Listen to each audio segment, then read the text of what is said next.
Feliz domingo para todos en el Señor. El Evangelio de este domingo nos lleva a reflexionar y a responder a la pregunta: ¿dónde está Dios en las tempestades de la vida y cómo afrontarlas? Tratemos de responderla en dos partes. La primera, vamos a llamarla el tiempo de la intervención de Dios, y la segunda sería la fe en la tempestad.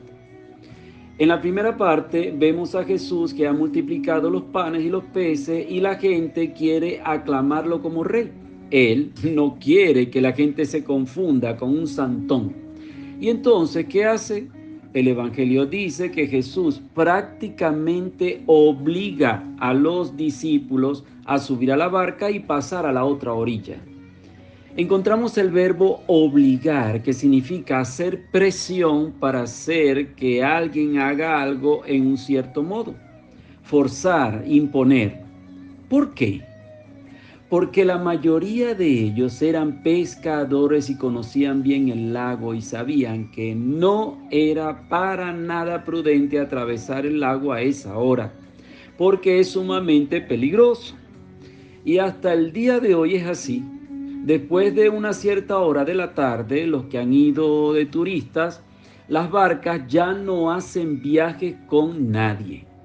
Por eso los discípulos son obligados a atravesar el lago y efectivamente se desata una tempestad y ellos se encuentran en medio de lo que temían afrontar: el peligro de morir o de fracasar en la travesía. Acá tenemos la síntesis de todos los miedos más profundos del ser humano. El miedo a morir, el miedo a no poder realizar los proyectos, el miedo a quedarnos solos. ¿Cuántas veces nosotros nos encontramos afrontando cosas que nunca habríamos querido afrontar en la vida? Y la vida parece que te lleva a afrontar exactamente aquello que no queremos vivir. Ahora, mientras la barca está en medio de la tempestad, Jesús está sobre la montaña, rezando, en la intimidad con Dios Padre. Todo esto representa nuestra condición, sea a nivel eclesial que a nivel personal.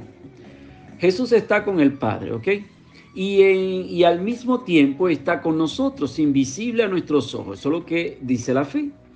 A nivel eclesial, la barca representa a la iglesia que atraviesa el mar de la historia, que atraviesa muchísimas dificultades, tempestades, tribulaciones, pasiones internas.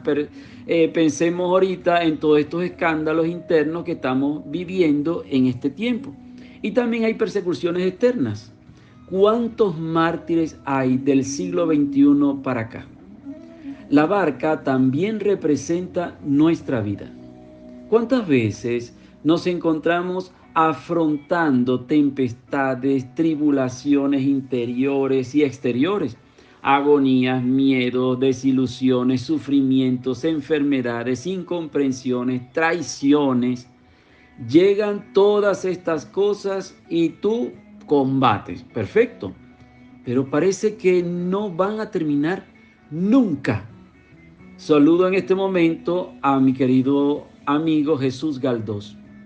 Al principio, tú crees poder con la tempestad, pero luego empiezas a decaer y empiezas a desanimarte y la oscuridad parece que te envuelve, que te come y todo rayo de luz parece desaparecer. La noche oscura, como la llaman los místicos. Y es en este momento lo que llamé al principio el tiempo de Dios. Es ahora cuando llega el tiempo de Dios. Cuando llegas al límite, cuando te parece que ya no puedes más, es que no quieres, es que no puedes. Cuando te llega el agua a la garganta, explota la hora del Señor. Esta hora es un espacio privilegiado para nuestra salvación. ¿Cómo? Sí, es ahí cuando te das cuenta que tú solo no puedes, y es ahí también cuando Dios te sale al encuentro, porque es exactamente ahí donde Dios puede encontrar espacio en tu vida. Y es exactamente ahí donde, si confías en el Señor, Él vence tus miedos más profundos. Y es ahí también donde puedes reconocerlo y sentirte libre y experimentar su poder en medio de tu debilidad. Ahora Jesús llega caminando sobre las aguas, ¿no? Seguimos en el Evangelio. Y llega en la hora en que los discípulos tienen terror de morir. Ahora lo ven llegar y creen que es un fantasma.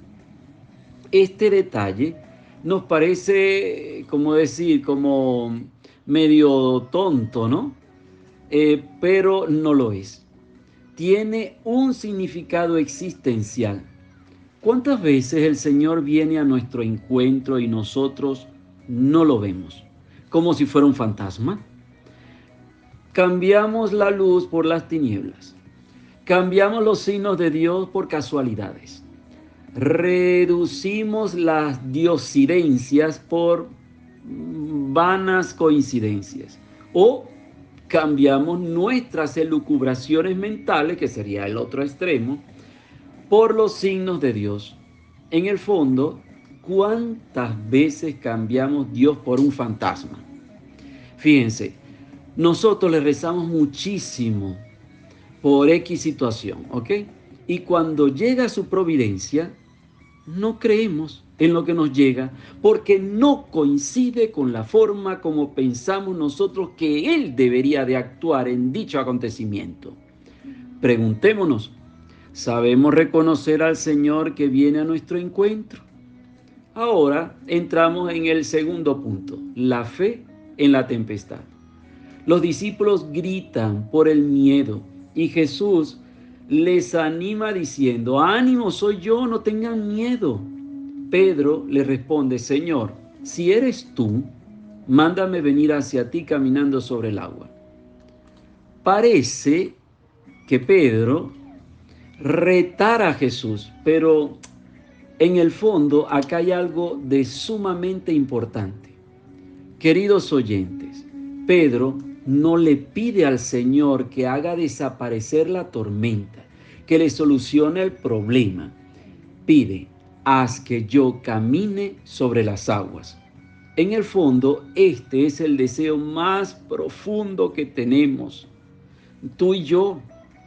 ¿Cuántas veces le pedimos a Dios que las cosas cambien, que una dificultad desaparezca, que me regale la curación de mi cáncer, que me dé un buen trabajo? Pero después, con el tiempo, nos damos cuenta que la dificultad no desaparece, ahí está y cada vez está peor. Y en ese caso, lo que más necesitamos es ser capaces de atravesar aquella dificultad, aquel problema, sin perder la calma, sin perder la esperanza. Pedro nos está entonces enseñando a pedir, Señor, si tu voluntad es que esta dificultad pase, ni que fuéramos tontos, bendito sea Dios, pero en todo caso, dame mejor la gracia de afrontar esta situación, de superarla. Haz que yo pueda ir a ti a través de esta situación. Y si la situación que vivo no puede cambiar o no cambiará, haz entonces que cambie mi corazón a causa de esta situación y en esta situación.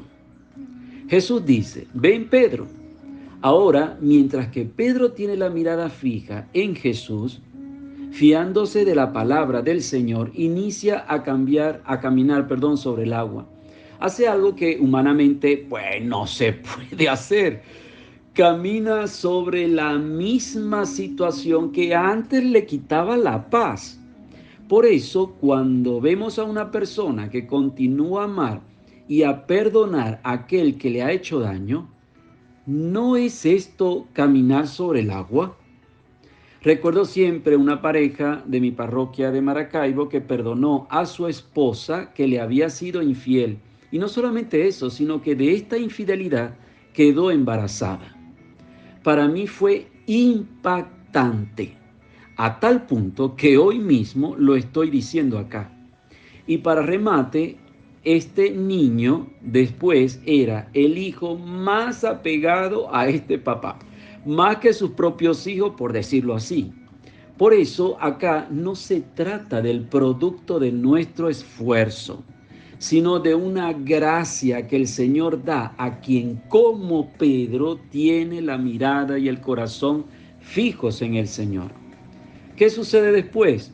Pues que mientras Pedro tiene la mirada fija en el Señor, camina sobre el sufrimiento, sobre las aguas, pero cuando empieza a ver a su alrededor, empieza a hundirse. Otra enseñanza maravillosa. Discúlpenme que he sido demasiado largo, pero es que este evangelio es para sacarle jugo.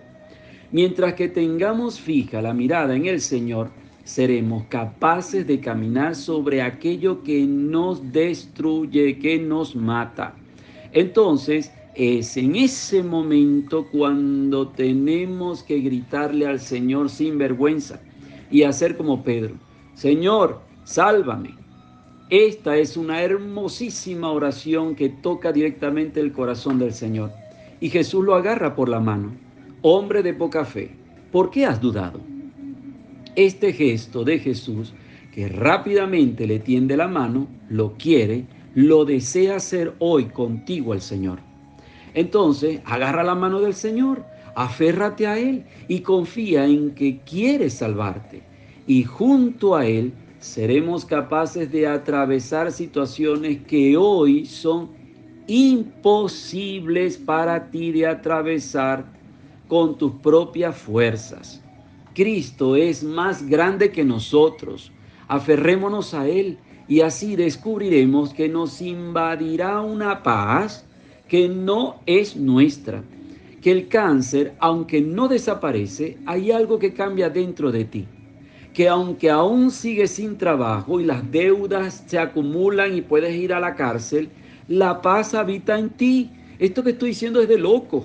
Queridos hermanos, si la vida te obliga a entrar en la tempestad, es para conocer mejor al Señor, la potencia de su amor, y así, poco a poco, creceremos en la confianza hacia Él y seremos personas libres, libres del miedo a la muerte, libres para amar, libres del no dar la talla, libres no porque se nos ha quitado el problema o la enfermedad que tenemos o conseguir un trabajo, sino que seremos libres exactamente en eso mismo que teníamos miedo antes, estando dentro sin estar solos, sino con Él. Hermanos, nunca olvidemos que el Señor está siempre ahí y te tiende la mano para sacarte de la muerte en la que te encuentras, sin muchísimas veces hacer que ese sufrimiento desaparezca. Lo único que te pide el Señor es de agarrarte a su mano. Confía en Él, es lo único que te pide. Y esta mano del Señor se concretiza a través de un hermano que te escucha, de un cura que te dice cosas que de pronto no querías escuchar, a través de un sacramento y a través de nosotros mismos para otros, porque el Señor actúa no como un fantasma, sino en cosas muy concretas del día a día. ¿Quién quiere comprarme este producto que estoy vendiendo este domingo? Que Dios te bendiga en el nombre del Padre, del Hijo y del Espíritu Santo. Amén. Excelente domingo en el Señor.